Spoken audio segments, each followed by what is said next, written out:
Hello, this is the DIY Magician. I'm here on an episode of DIY Family Travels. We're here in Cabazon. We're ready for some fun. The family's right behind me. You're looking at the old dinosaur there. We're going to have a great time. See you soon.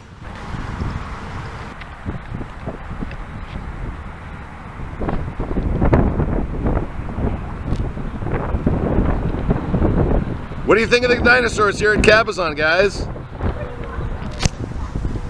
Gotta speak up. Pretty awesome. Hey, you did it really good.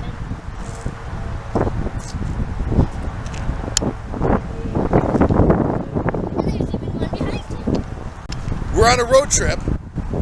We're here at Cabazon. We're starting off our trip here in Cabazon with the dinosaur made famous by Pee Wee Herman. That's right. We're in the Cabazon dinosaur area. And of course the big brontosaurus is right behind me. He's the big guy. He's the vegetarian. And he was the original. So we'll see you next time.